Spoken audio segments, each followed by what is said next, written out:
Magandang araw sa aming mga kamag-aral at sa aming guro na si Propesora Imelda Sioson na nakapapanood ng aming inihandang recorded video lecture. Kami ang ika-11 pangkat na binubuo ng 4 na miyembro. Ito ay sina Abigail Henton, Jidel Gonzaga, John Michael Gonzin, at ako po si Relea Grau na pangungunahan ng pagtalakay sa pagsasaling siyentipiko at teknikal. Naniniwala ang maraming iskolar at mga profesional na may dalawang pangkalahatang uri ng pagsasalin. Una ang pagsasaling siyentipiko at teknikal at ang isa pa ay ang pagsasaling pampanitikan na kung inyong maaalala, maraming pagsasaling pampanitikan na rin ang natalakay ng mga naunang pangkat sa amin. Kaya ngayon naman, pagtutuunan ng pansin dito ang pagsasalin sa siyensya at teknolohiya. Sinasabi rin na mas eksakto ang lengguwahe ng pagsasaling siyentipiko at teknikal kaysa sa pagsasaling pampanitikan dahil hindi rin naman ito nangangailangan ng matalinghaga at matayutay na mga pangungusap.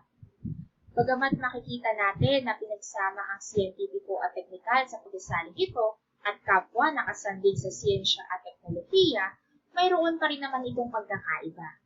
Mamaya ay mas malalaman nyo kung paano sila nagkakaiba, koneksyon ng dalawa sa pagsasalin at kung bakit napagsasama sila.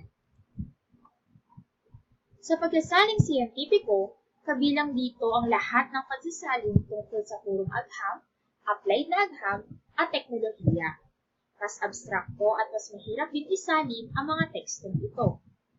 Limitado nga lamang sa iba't ibang sangay ng agham at teknolohiya ang pagsasaling siyentipiko. Abstrakto at mas mahirap itong isalin dahil kadalasang nakapaloob lang ang wikang ito para sa mga taong dalubhasan sa siyensya at teknolohiya, gaya ng mga scientists at technologists. Pero may mga estandardisado na itong mga termino na makakatulong sa pagsasalin. Ang mga halimbawang teksto nito ay mga siyentipikong thesis o pananaliksik, siyentipikong magazine, journal, textbook, mga seksyon sa dyaryo, blogs, at websites. Sa pagsasaling teknikal naman, ito ay tuwirang may kinalaman sa pagsasaling tungkol sa agham, teknolohiya, at may uugnay sa iba pang tiyak na propesyon. Ang paraan ng pagsasalin dito ay mas konkreto at mas madaling unawain. Dito naman, bagamat pumapaloob pa rin ang siyensya at teknolohiya, maaaring makikita rin tayo ng wikang teknikal sa mga tekstong ayon sa iba pang tiyak na propesyon. Mas madaling unawain ito dahil higit na sinusukat sa pagsasaling teknikal ang naidudulot nitong serbisyo sa madla. At ang mga halimbawang teksto nito ay balita, formal na sanaysay, feature articles, agham panlipunan, tekstong pambatas, disiplinang akademiko, teknolohiya at iba pang katulad. Samantala, binanggit din naman ni Virgilio Almario sa kanyang aklat na Batayang Pagsasalin ang iba pang halimbawa ng teknikal na teksto, gaya ng manual, textbook, folyeto o brochure, poster at magazine. Ayan. Makikita nyo naman ngayon sa inyong screen ang ilan sa sinabi ni Virgilio Almario tungkol sa pagsasaling siyentipiko at teknikal na mula pa rin sa aklat niyang Batayang Pagsasalin. Una, sinabi niyang higit na nahihinggil sa imitasyon ang pagsasaling siyentipiko. Sa kabilang dako, higit na gumagamit ng reproduksyon, lalo na sa anyong halaw at hango ang pagsasaling teknikal.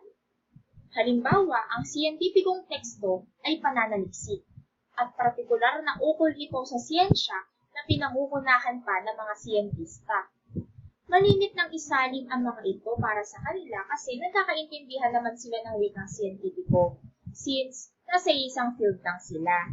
Pero kung may pagkakataon na kailangan niyang isalin ito, nagkakaroon daw ng imitasyon o panggagaya na binigyang definisyon ni Almario bilang pagsisikap na matularan ang isang huwaran para raw mas mailapit ito sa orihinal na mga salita o teksto. Nabanggit ko nga rin kanina, di ba, na may estandardisado na mga termino na makakatulong sa pagsasalin na maaaring makuha sa diksyonaryo, o kaya naman sa glosaryo ng mga siyentipikong terminolohiya. Sa kabilang banda, nakatuon naman daw sa reproduksyon o muling pagbuo ang pagsasaling teknikal dahil may layong itong makapang-akit at mapanatili ang interes ng mambabasa, habang napapanatili itong objektibo at nakapagbibigay tunay pa rin sa paksa. Dagdag pa niya, maaari itong mga hulugan ng paglilipat ng orihinal tungo sa isang anyong ipinalalagay na mas pinanais basahin ng madla.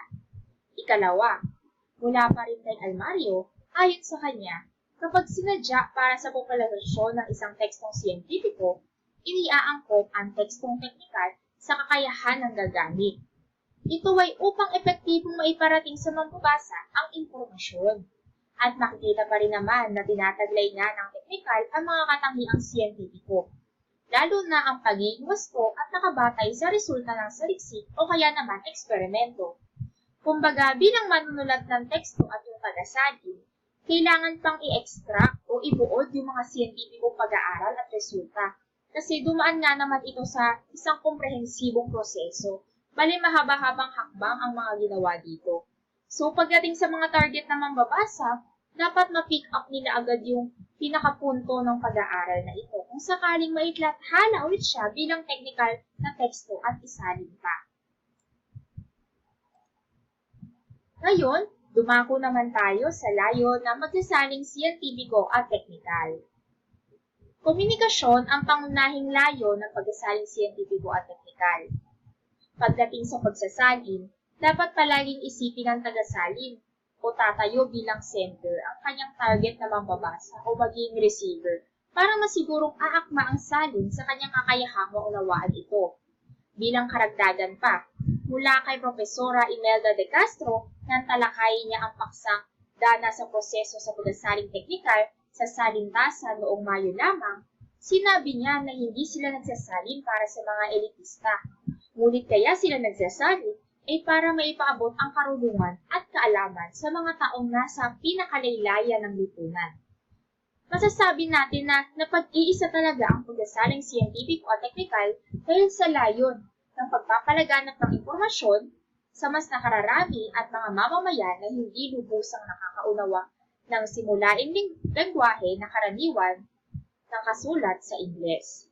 Ikalawa, ay mula kina Antonio at Inigo Jr., 2006, kung saan sinabi nila na hindi matatawaran ang kahalagahan ng pagsasaling siyentipiko at teknikal upang magpalaganap ng impormasyon sa iba't ibang sangay ng institusyon ng bansa.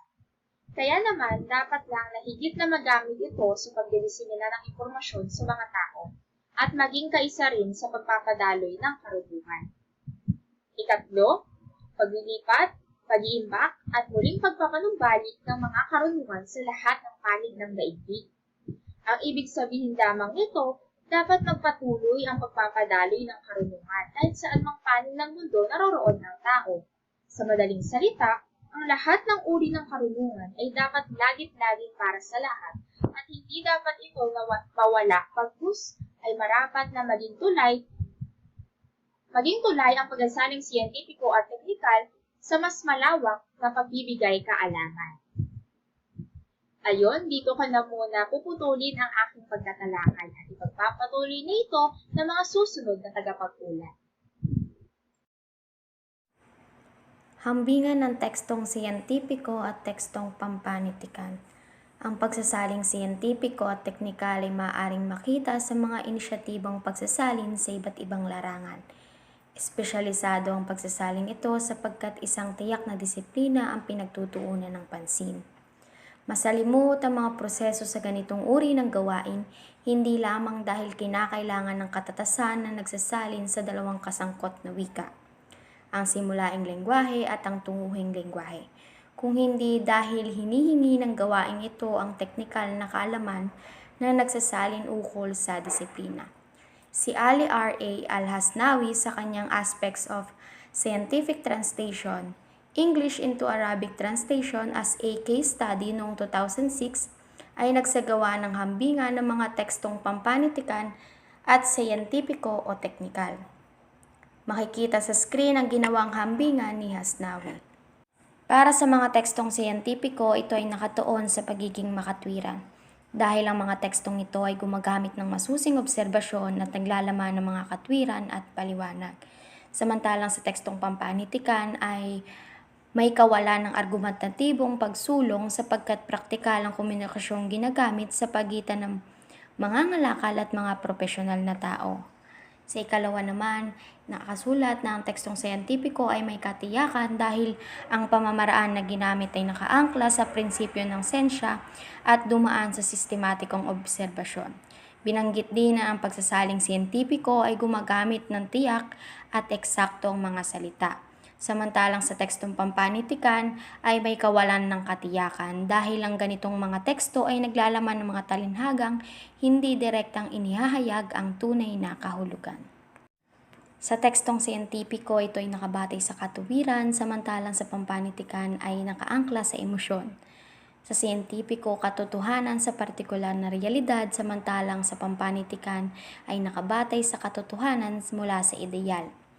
Sa siyentipiko ay nagkakaroon ng generalisasyon, samantalang sa pampanitikan ay mayroong pagpapatunay. Sa tekstong siyentipiko ay mayroong o nakabatay sa kahulugang referensyal, samantalang ang tekstong pampanitikan ay nakabatay ang kahulugan sa mga emosyon. Sumunod ay ang denotasyon para sa tekstong siyentipiko. Kapag sinabing denotasyon, ito ay ang kahulugan ng salita na matatagpuan sa diksyonaryo, literal o totoong kahulugan ng salita. Halimbawa, ginto. Batay sa diksyonaryo, ang kahulugan ng ginto ay isang uri ng metal na kumikinang at malleable. Ginagamit ito sa mga palamuti, jewelry o barya. Samantalang sa tekstong pampanitikan ay nasa anyong konotasyon. Kapag sinabing konotasyon, ito ay ang pansariling kahulugan ng isa o grupo ng mga tao sa isang salita. Ang kahulugan ng konotasyon ay iba sa pangkaraniwang kahulugan. Halimbawa, ang batang lalaki ay talagang may gintong kutsara sa bibig. Para sa tekstong siyentipiko, ito ay mayroong leksikal na paglalapi, samantalang sa tekstong pampanitikan ay may gramatikal na paglalapi. Sa tekstong siyentipiko, madalang ay idiomatikong pahayag, samantalang sa tekstong pampanitikan ay ginagamitan madalas ng idiomatikong pahayag. Sa tekstong siyentipiko, gumagamit ng mga daglat, acronym at register, samantalang sa pampanitikan ay limitado ito. Para sa tekstong siyentipiko, ang mga ginagamit na salita ay ang mga karaniwang ekspresyon. Samantalang sa tekstong panitikan ay nasasakop nito ang halos lahat ng uri. Para sa tekstong siyentipiko, ang paggamit ng mga siyentipikong terminolohiya, espesyalisadong item at formula, samantalang sa pampanitikan ay hindi gumagamit nito.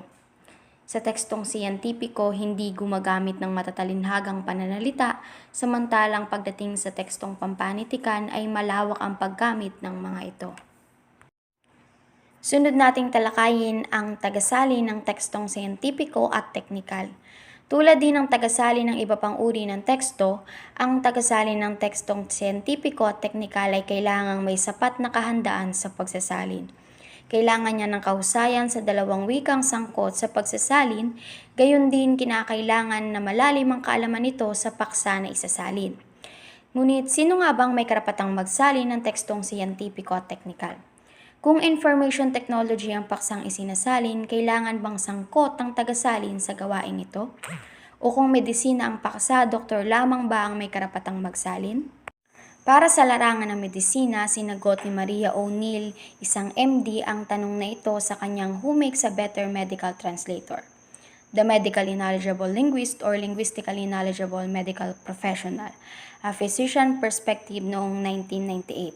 Sinabi niya na dahil sa kakaunti ang mga doktor na nagsasali ng paparaming tekstong medikal na kinakailangang masalin sa iba't ibang wika, mas maaasahan ng mga tagasalin at maaaring gamitin ang terminong medical professional sa halip na physician o doktor upang tukuyin hindi lamang ang mga manggagamot o doktor kung hindi pati na rin ang mga nurse, dentist, paramedic at iba pa.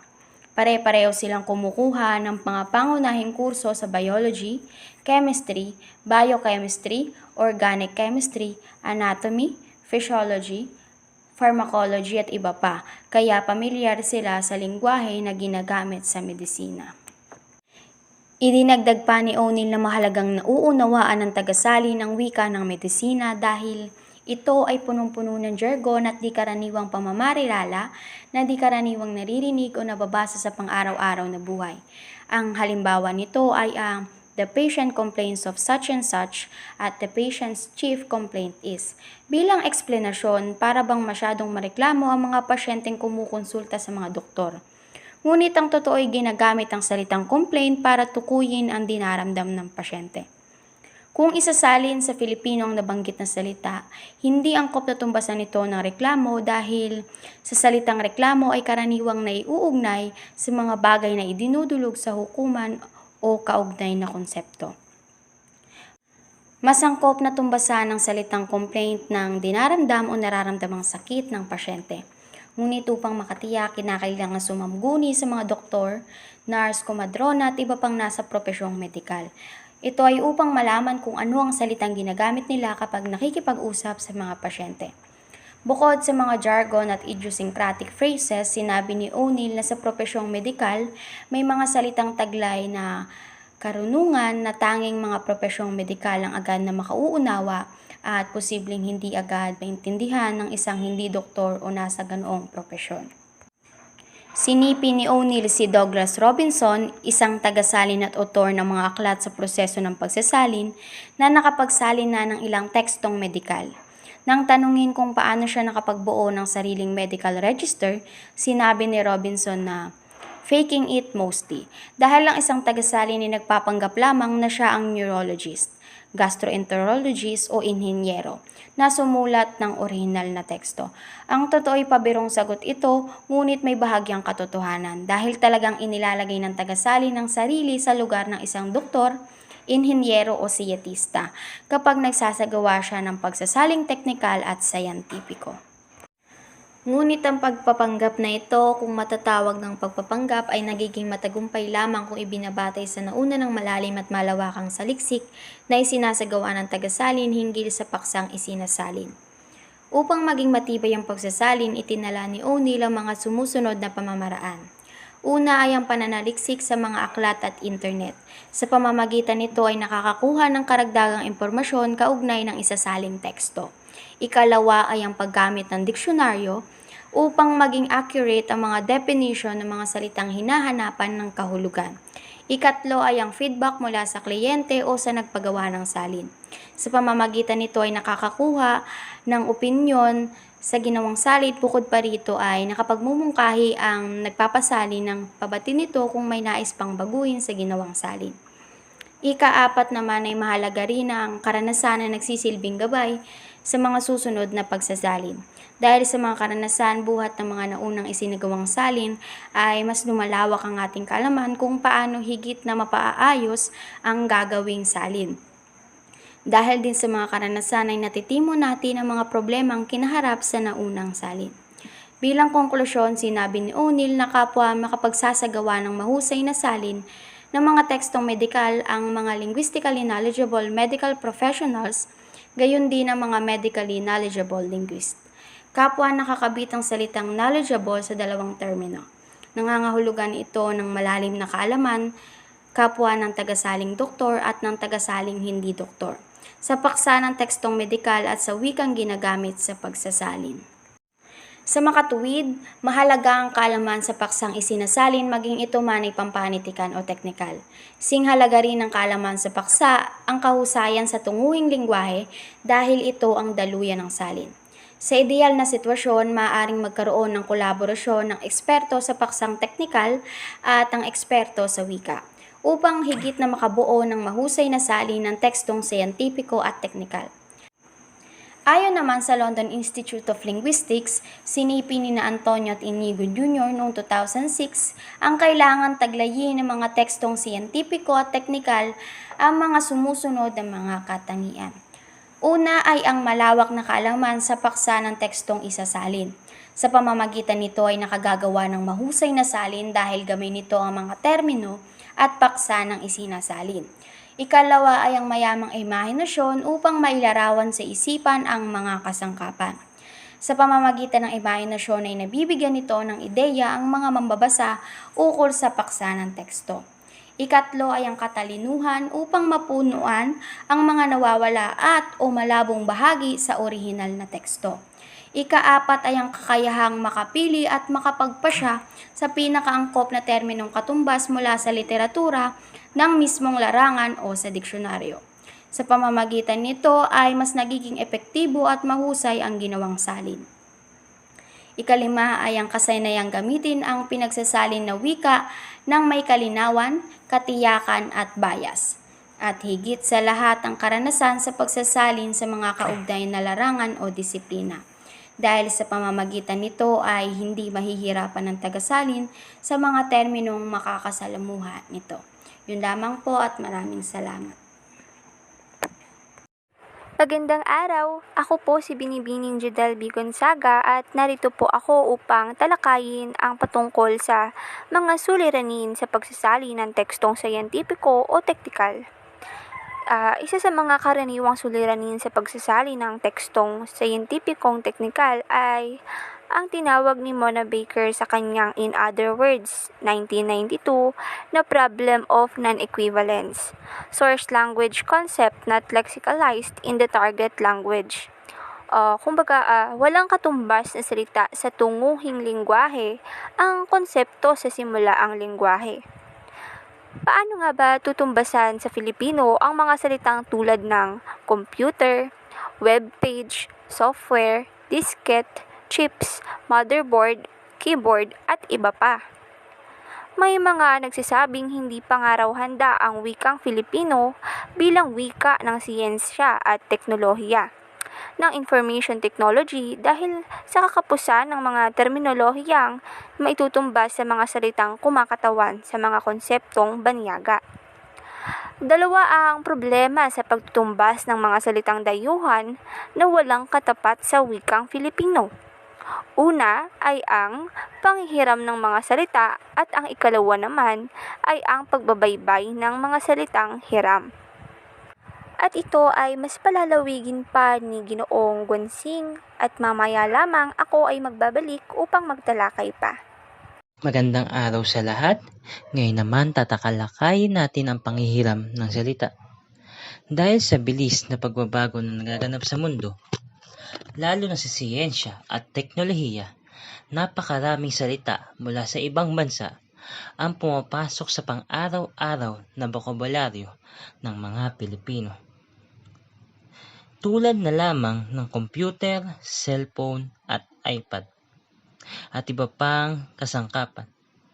Pumapasok sa aking isipan kung isasalin pa ba ito, lilikha ba ng mga bagong salita upang matumbasan ang salitang ito sa ating wika, o gumawa ng ibang paraan upang mas lalo nating madaling maintindihan ito.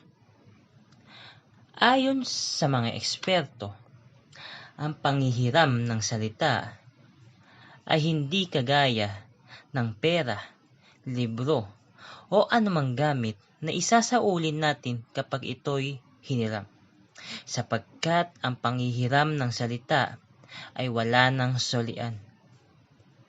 Ang iniram na salita ay hindi mo na maibabalik pa sa pinanghiraman mo ng salita, sapagkat nagkakaroon ito ng pagbabago o maaring baguhin ng tagapagsalin ayon sa ortografiya ng wika.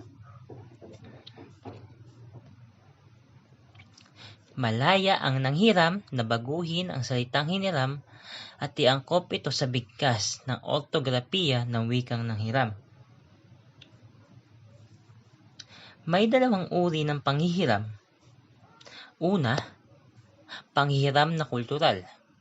Karaniwang hinihiram ang mga salitang nakabuhol sa kultura ng wikang hiniram. Halimbawa, sa nobelang Hapones, hindi maihanap ng katumbas ang mga salitang nakabuhol sa kulturang Hapones tulad ng tempura, obi, kimono, sensei at iba pa. Ang salitang tempura ay walang katumbas sa wikang Pilipino.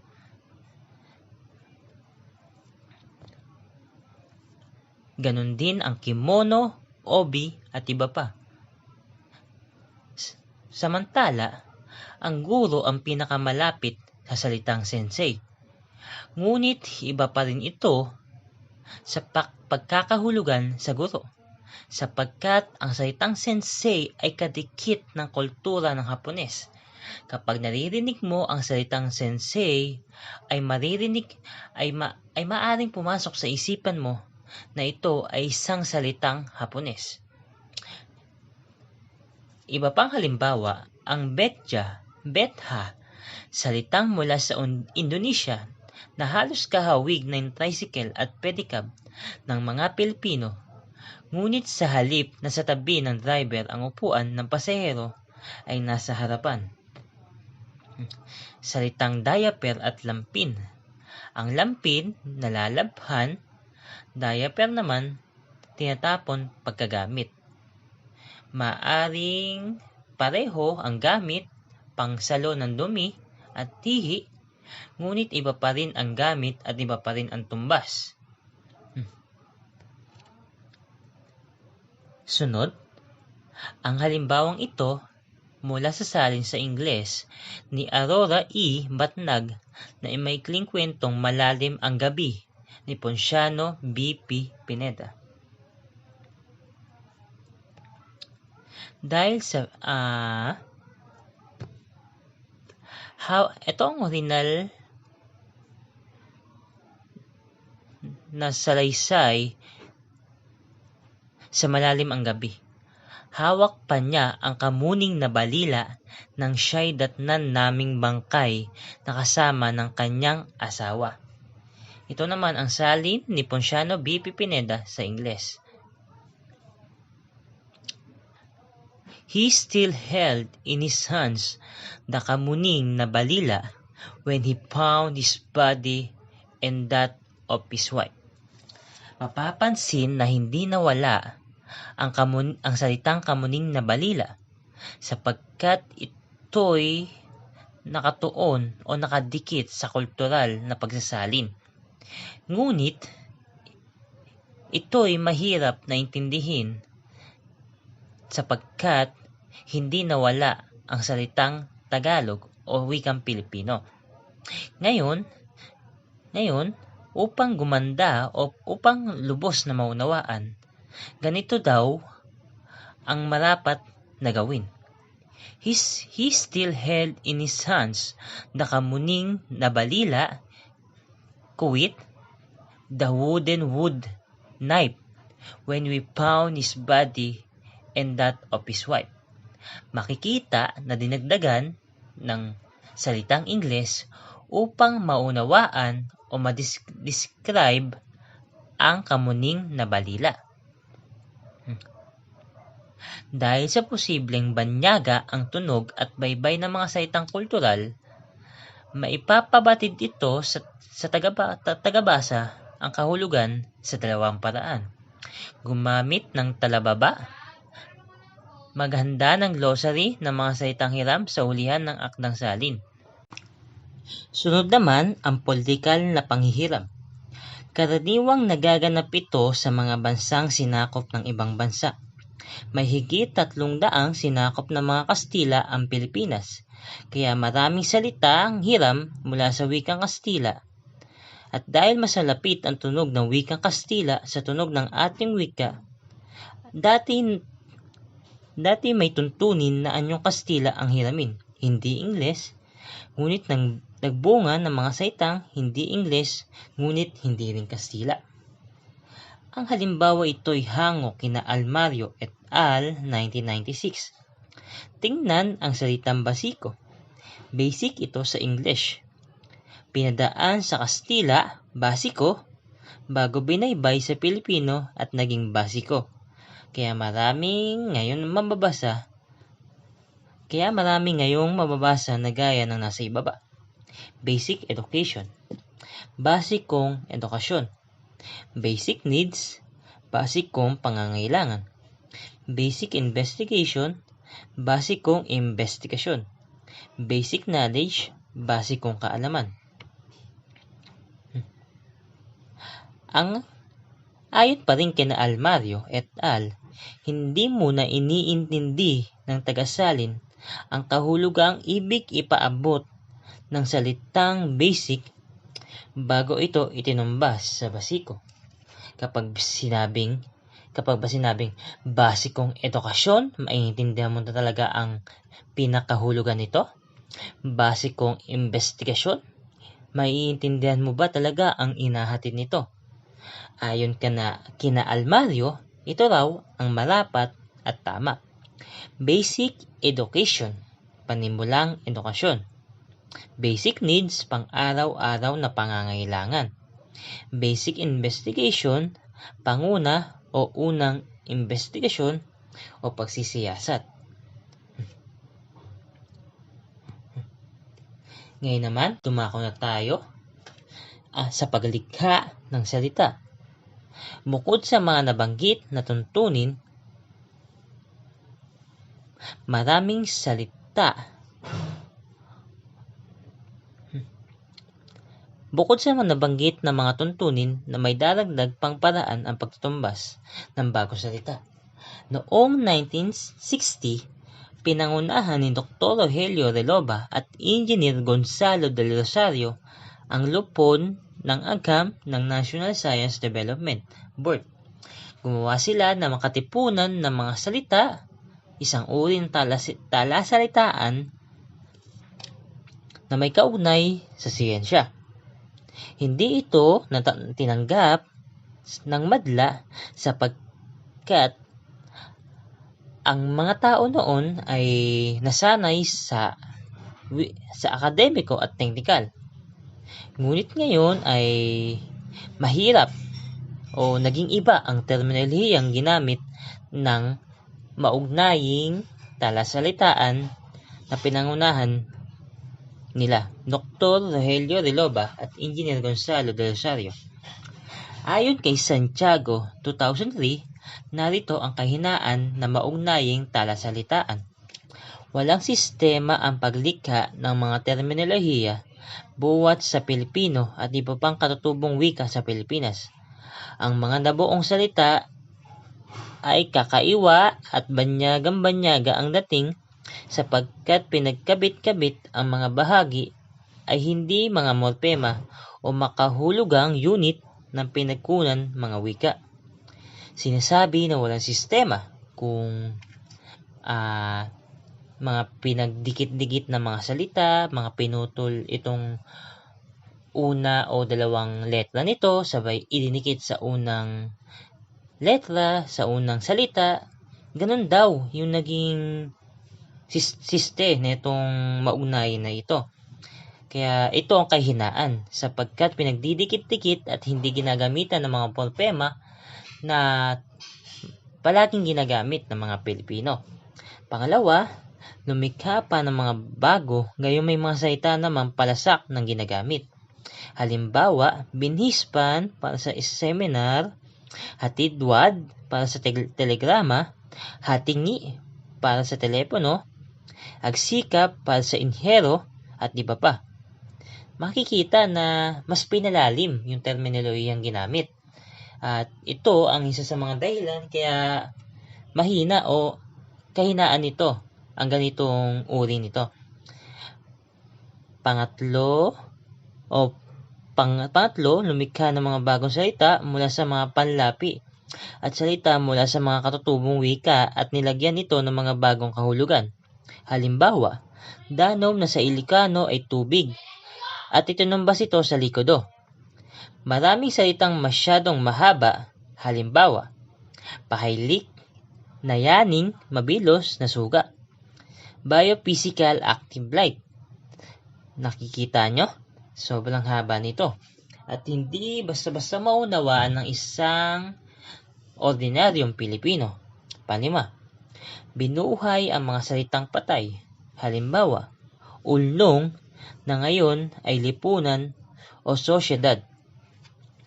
Sa kabila ng kahinaan, narito ang kalakasan ng maugnaying talasalitaan ayon pa rin kay Santiago. May mga nabuong salita na umaangkop sa pangangailangan tulad ng punlay mula sa punla ng buhay, nangangahulugang sperm. Dahil pinagsama ang isang salita o ang dalawang salita, nagkaroong isang salita na mamakabuluhan o makakabuo ng isang salita na maaari mong masabi na doon na lahat. Kapag nabasa mong itong salita na ito ay maiintindihan mo na talaga kung ano iyon. Pangalawa, ang paglikha ng mga bagong salita ay maaaring pumigil sa labis na panghihirap. Kapag daw pinagsama ang mga salitang ito o kapag gumamit ka na maugnayang talasalitaan, mapipigilan mo yung lubos na panghihiram. Pangatlo, ikinatuwa ng mga di-Tagalog ang panghihiram ng mga salita sa kanilang mga wika. Sapagkat ang mga Tagalog ay nakaintindi ng mga mas malalim na terminolohiya ng mga salita at ito ay kinatuwa ng mga hindi Tagalog o mga taga-ibang syudad, ng mga taga-ibang nayon dahil nagkaroon ng mga salita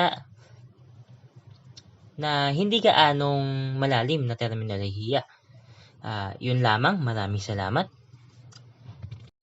Pamamaraan sa pagsasaling siyentipiko at teknikal. Sa kanilang neo-colonial politics and language struggle in the Philippines noong 1984, naglahad sina Virgilio C. Enriquez at Elizabeth F. Marcelino, sinipi nina Antonio at Inigo Jr. 2006 ng mga pamamaraan sa angkop na pagsasalin ng mga salita. Inilapat nila ang mga pamamaraang ito sa pagsasa-Filipino ng mga konsepto sa psikolohiya. Una na rito ay ang saling angkat o direct borrowing.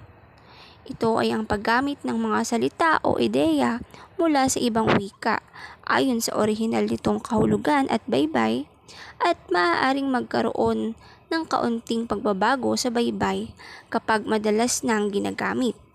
Isang halimbawa rito ang salitang perception o sa Ingles ay perception. Ikalawa, saling paimbabaw, surface assimilation. Ginagamit ang salita ayon sa orihinal nitong teknikal na kahulugan. Halimbawa, reinforcement bilang panumbas sa salitang reinforcement. Ayon pa rin kina Antonio at Inigo Jr., maaari rin namang intensyonal na ibahin ang baybay, pagbigkas at kahulugan ng orihinal na salitang banyaga bilang isang anyo ng protestang linguistic gaya ng pagmamali sa isang tamang pagbigkas, suggestment para sa suggestion. Ikatlo ay ang saling panggramatika o grammatical translation. Nang unay hiniram ang pariralang social interaction na naging social interaction na sa bandang huli naging interaksyong sosyal. Ikaapat ay ang saling hiram o loan translation.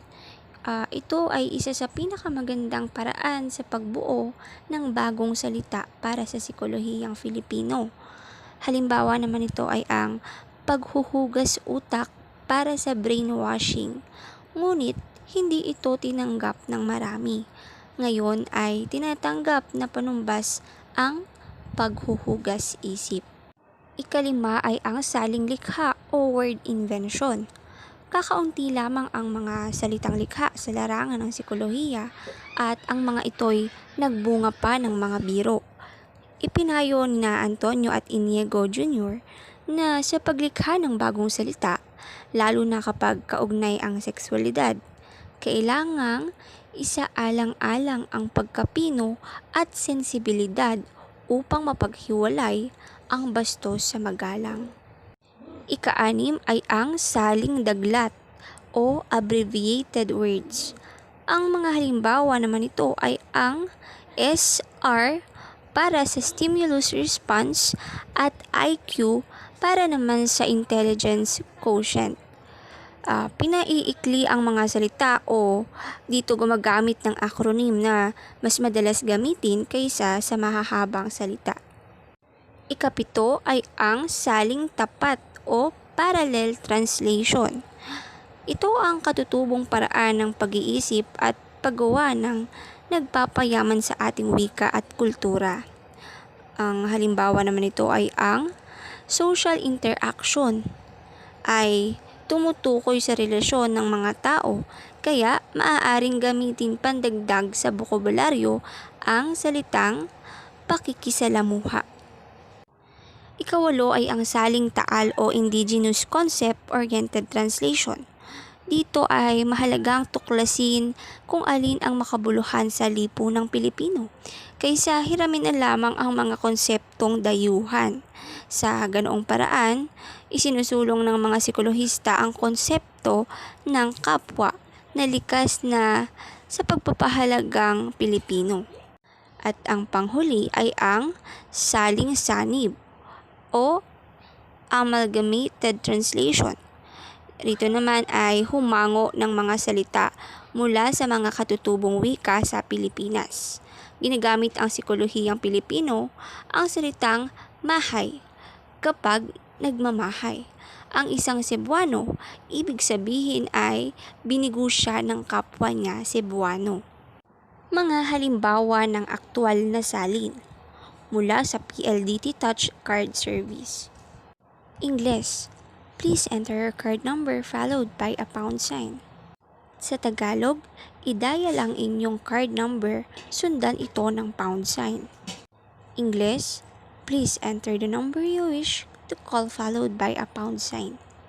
Tagalog, i-dial ang numerong nais tawagan at sundan ito ng pound sign. Ingles, your call is being connected. Sa Tagalog, inaasikaso na ang inyong tawag.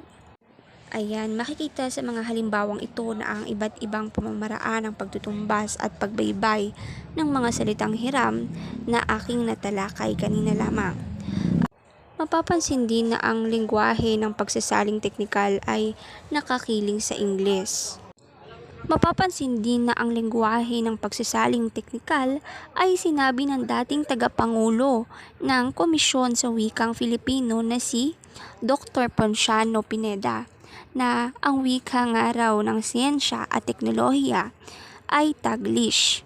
Nangangahulugan ito ng maramihang panghihiram ng mga terminolohiya sa Ingles.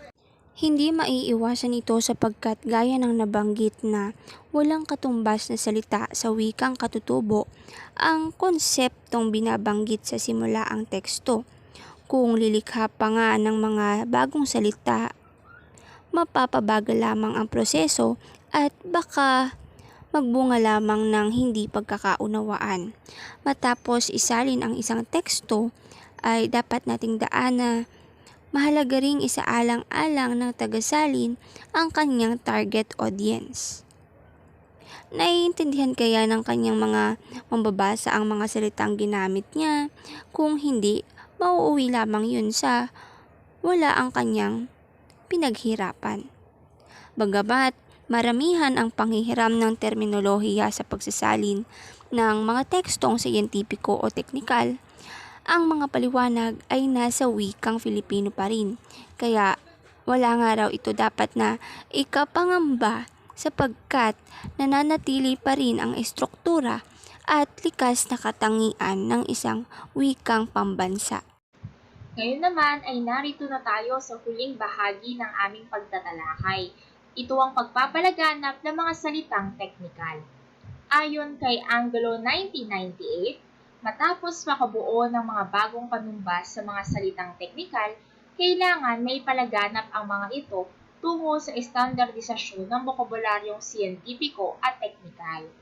Bale, pag sinabi kasing estandardisasyon, isa itong pamamaraan o proseso kung saan maaaring tanggapin at gamitin ng nakararaming taong gumagamit ng wika ang isang bokabularyo sa isang tiyak na disiplina ng karunungan. May isa sa katuparan nga daw ito, ang pagpapalaganap sa tulong na rin ng isang tanggapan ng gobyerno na makapamahagi ng impormasyon tungkol sa salitang panumbas sa mga salitang dayuhan. Halimbawa, pwedeng makipagtulungan ang kagawaran ng agham at teknolohiya sa Komisyon ng Wikang Filipino para sa paglalathala ng mga panumbas sa terminolohiya at tinawag ito ni Anglo bilang formal na proklamasyon.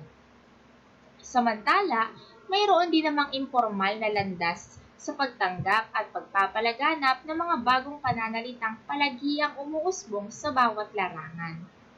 Dito, gumagamit ng mga salita sa isang specialized field kung saan may iba na rin namang umiiral na katulad na salita nito, ngunit kaiba sa kahulugan ng ginagamit ng mga taong labas sa larangang iyon, at tinanggap na ang mga salitang ito bago pa magamit sa mga scientific journal. Ikalawa, higit na mahalaga ang ganda kaysa sa pagiging consistent sa pagpapalaganap ng isang alituntunin sa pagsasalin. Para sa akin, masasabi ko na dahil mas komplikado ang pagsasalin ng mga siyentipiko at teknikal na salita o teksto, kahit sabihin na mayroong magkaibang pagtingin ang tagasalin at mga eksperto tungkol sa ideal na pagpili ng salin, syempre hindi naman pwedeng mawala sa proseso ng pagsasalin yung pagkonsulta at makikinig na rin sa opinyon ng mga taong dalubhasa at madalas na gumagamit ng mga salitang iyon.